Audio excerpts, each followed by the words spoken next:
It's the annual Dionysus Awards. I'm Josh Landy, and this is Philosophy Talk, the program that questions everything. Except your intelligence. I'm Jorah Dannenberg, sitting in for Ray Briggs, and we're talking about the most thought-provoking movies and TV shows of the past year. Up next, 2 nominees for Best TV Show that blows up all your theories of personal identity, Pluribus and Severance. Severance entered its 2nd season last year, and it's a show about a mysterious corporation whose employees have a chip implanted in their brain, one that severs their work self from their home self. So while the main character, Mark, is at work, he knows nothing about his home life. And while he's at home, he remains blissfully ignorant of just how awful the office is. And Pluribus is a whole new show created by Vince Gilligan of Breaking Bad fame. Hard to describe exactly, but basically, a space virus turns everyone on Earth into one gigantic hive mind. All except 13 lucky or unlucky souls. So as before, there are bound to be some pretty big spoilers in what's to come. These 2 shows, Pluribus and Severance, they were nominated by my regular co-host, Ray Briggs. Ray had this to say about them. Philosophers love to talk about personal identity, what makes you over time and the same you over time. And what would happen if you could sort of put 2 people together to make one person, or split one person apart to make 2? Wouldn't that be strange and philosophically confusing? And both of these shows are thought experiments about personal identity, where you do put either many people together to form one hive mind, or split one person apart to form 2 minds. So why don't you start us off with Pluribus? So tell us a little bit more about how the plot of Pluribus raises this kind of question about personal identity. So at the very beginning of Pluribus, an alien virus infects almost all of the people of Earth. And one of about 13 who is left over is our protagonist, Carol, who is not happy that everybody is a hive mind and really wants to retain her individuality. It's kind of an invasion of the body snatchers type scenario where the people in the hive mind seem happy. They're delighted to be in the hive mind. But our fearless individualist warrior, Carol, resists. Now, I realize some of you think the world might be better off this way, with all the newfound peace, love, and understanding. Enjoy that opinion. Relish it. Because it may be the last one you ever possess. And when the day comes that you have peace and love forced upon you, who knows, maybe in that last fleeting moment, you might just realize you treasured your individuality. Is she right to resist? How would we know whether she's right to resist? I think that this is a hard question, and I actually feel very conflicted about it. Because Carol is kind of terrible. Like, her individual personality, I don't know if I like her. I don't know if there are people, right? She's complicated, she's funny and interesting, and also deeply miserable and can't connect to anybody around her. I think there's the kind of perpetual question about whether her resistance to joining the hive mind has a lot to do with these kind of quirky features of her personality, about how she can be, a little hard to get along with, shall we say, or whether actually that's kind of a red herring and that actually the features that make her reluctant to join the hive mind are actually more common features of other people, and that, even people who weren't a little prickly the way that she can be, or a little bit narcissistic even the way that she can be, would nonetheless, if they were thinking clearly about the scenario, realize, whoa, wait a minute, you're not talking to me about just kind of joining a club and you're talking about getting rid of me. I'm not okay with that. So I think it's a really great device that they use to kind of put in place these character traits that make it a little harder to know the answer to that question. So one of the really beautiful and revealing moments in the show, I think, is when Carol is talking about why she doesn't like the hive mind, and she compares the people in the hive mind to the people at the conversion therapy camp that she was sent to as a teenager. It was a terrible experience for you. The counselors there. Some of the worst people I have ever known. And they smiled all the time, just like you. We're sorry, Carol. As for us, we love and accept all beings equally. Oh, okay. If you're so accepting, then what about what you're trying to do to me now? Make me just like you, even though I do not want that. She's captured something that is creepy about them. They're happy, but they've kind of erased the things that make them individuals. Although she does end up dating the hive mind in the form of another character, Zosha. Okay, how do you date a hive mind? I think you mostly don't have a very good relationship because of Carol, but like she's not nice to the hive mind. She upsets it so much that it starts convulsing at multiple points. Like that's not a good relationship. It has to leave because she's such a bad partner. Hello, Carol. This is a recording. At the tone, you can leave a message to request anything you might need. We'll do our best to provide it. Our feelings for you haven't changed, Carol. But after everything that's happened, we just need a little space. So one question is, can you even know whether you're happy? I mean, the people in the hive mind seem happy. Could they be wrong about their own happiness? Is it possibly wrong about their own happiness? Then there's the question of individuality. Do you want to be an individual? Why is individuality good? Is individuality better than happiness? And then there's this kind of Hegel-style question, I guess, about whether you can actually be what you want to be and who you want to be alone. Can you actually be you outside of society?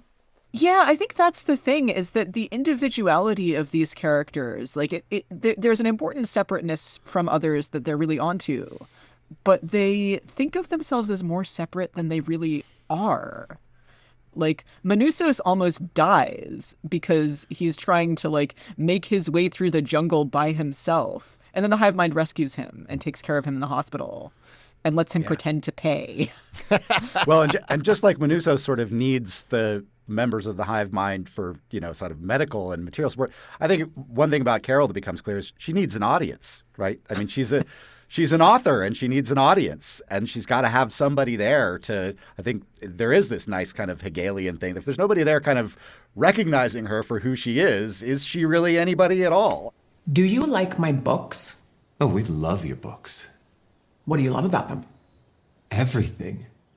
Your books are an expression of you. And we love you.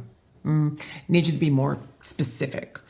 Character arcs, plot turns. Oh, yes. Yes. We love the character arcs and the plot turns. Which ones? All of them. We should pivot at this point to talk about our other show, Severance. How does Severance raise philosophical questions about identity? It's kind of in some ways the opposite of Pluribus. Instead of having a bunch of people who are merged into one identity, we have individual people who are separated into two identities. They're kind of outie, who is their life outside of work, and their innie, who exists solely for the productivity of the Lumen Corporation and who they never have to think about. And they don't share memories. They kind of have maybe importantly different goals in life. And so there's a question about whether these are the same person at all or whether they're kind of two different people. You know what I think? I think the second you get your wife back, you forget I ever existed. I think that I disappear along with every innie down there. What do you want from me? We are in this together. Can't you just trust me? It even raises these very interesting ethical questions. So there's a scenario in which one of the characters is allowed to have a conjugal visit while at work, which is to say, while either it's the severed part, the innie part that we're with, and this innie gets a visit from his wife or the outie's maybe wife? his outie's wife. His outie's wife. And A little unclear.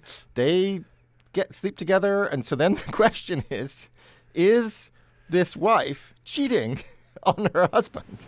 I told my husband about you and me this morning.